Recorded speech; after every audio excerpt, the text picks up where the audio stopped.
दोस्तों, आज हम बात करने वाले हैं शकुनी और उसके रहस्यमयी पासे के बारे में। गांधार देश के राजा के 100 पुत्र और एक पुत्री थी। पुत्री का नाम गांधारी और सबसे छोटे पुत्र का नाम शकुनी था। ज्योतिषियों के अनुसार गांधारी की जन्म कुंडली में प्रथम पति की मृत्यु का योग था। इस दुर्घटना को टालने के लिए उन्होंने एक सुझाव दिया। गांधारी की शादी एक बकरे से कर दी जाए, बाद में बकरे को मार दिया जाए। इससे कुंडली की बात सिद्ध हो जाएगी और बाद में गांधारी की दूसरी शादी कर दी जाए। ऐसा ही हुआ। जब गांधारी की शादी के लिए धृतराष्ट्र का रिश्ता आया तो शकुनी को यह जरा भी पसंद नहीं आया। शकुनी का मत था कि धृतराष्ट्र जन्मांध है और उनका सारा राजपाट तो उनके भाई पांडु ही देखते हैं। शकुनी ने अपना मत दिया, पर होनी को कौन टाल सकता है। गांधारी का विवाह धृतराष्ट्र से हुआ और वो हस्तिनापुर आ गई। न जाने कहां से धृतराष्ट्र और पांडु को गांधारी के प्रथम विवाह का पता चल गया। उन्हें बड़ा क्रोध आया कि यह बात उनसे छुपाई क्यों गई, और गांधारी एक तरह से तो विधवा ही थी। इस बात से चिढ़कर उन्होंने गांधारी के पिता सहित 100 भाइयों को पकड़कर जेल में डाल दिया। चूंकि धर्म के अनुसार युद्ध बंदियों को जान से मारा नहीं जा सकता, आठ धृतराष्ट्र और पांडु ने गांधारी के परिवार को भूखा रखकर मारने की सोची। इसलिए वो गांधारी के बंदी परिवार को हर रोज केवल एक मुट्ठी अनाज दिया करते थे।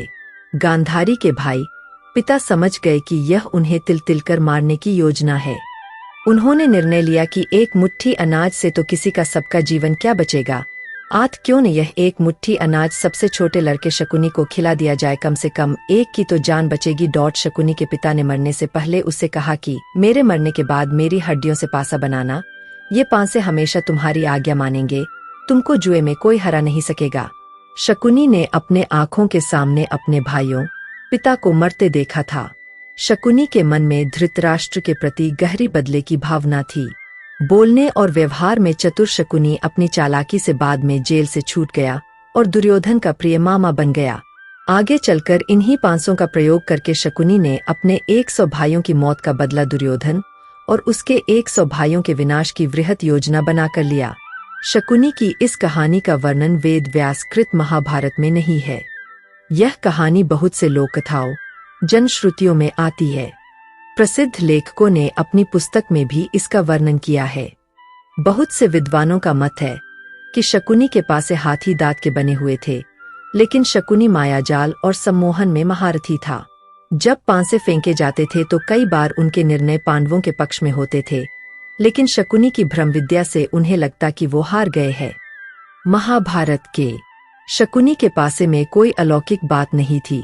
इसका उल्लेख वेदव्यास रचित महाभारत में होता। लोककथाओं में यह जो उल्लेख आता है कि शकुनी के पिता सुबल को धृतराष्ट्र ने प्राणदंड दिया था और मरते समय उसके कहने पर शकुनी ने उसकी हड्डियों से पासा बनाया ताकि धृतराष्ट्र से वह बदला ले सके, वह केवल कल्पना की उड़ान प्रतीत होता है। महाभारत में जुए से संबंधित जो भी उल्लेख आए हैं उनसे यही प्रतीत होता है कि शकुनी कुशल खिलाड़ी था और जुए में उसकी सफलता के पीछे कोई खास पासा नहीं था, बल्कि यह लगता है कि उस समय जुए में सफलता के लिए भी विद्या का दान दिया जाता था। वन पर्व में उल्लेख है कि नल दमयंती की कथा सुनाने के बाद मुनि बृहस्पति ने युधिष्ठिर को अक्षहृदय द्यूत विद्या के रहस्य का ज्ञान प्रदान किया। इस कारण से कि यदि युधिष्ठिर को दूसरे किसी राजा के आमंत्रण पर फिर से जुआ खेलना पड़े, जैसा कि उस समय की रीति के अनुसार अनिवार्य था, तो उनकी पराजय न हो। संभव है कि शकुनी ने भी ऐसी कोई विद्या ग्रहण कर रखी हो। यद्यपि इस तथ्य का कोई उल्लेख नहीं मिलता, किंतु युधिष्ठिर को अक्षहृदय दिए जाने के प्रसंग को देखते हुए इसकी संभावना स्वीकार की जा सकती है। शकुनी के पासे के रहस्यमय होने की बात प्रामाणिक नहीं प्रतीत होती, लेकिन हम भी इसकी प्रामाणिकता को सिद्ध नहीं करते। इस संबंध में आपका क्या राय है, हमें जरूर बताइएगा। आप बात कर लेते हैं उस पासे का जो महाभारत के अंत में उसका क्या हुआ। महाभारत के युद्ध का अंत होने के बाद भगवान श्री कृष्ण ने भीम को अपने पास बुलाया और आदेश दिया कि ये पासे ही महाभारत के युद्ध की जड़ थे।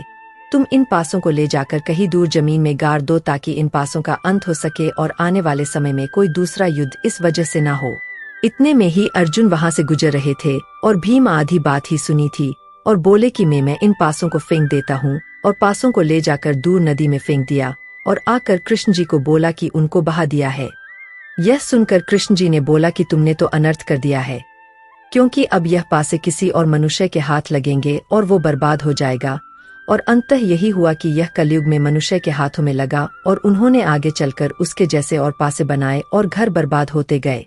और आज कलयुग में यह जुए का रूप भी ले चुका है। दोस्तों, हमारी यह कोशिश कैसी लगी आप जरूर कमेंट के माध्यम से बताइए। साथ में हमारे वीडियो को लाइक शेयर सब्सक्राइब जरूर करिएगा। मिलते हैं दूसरे वीडियो में। धन्यवाद।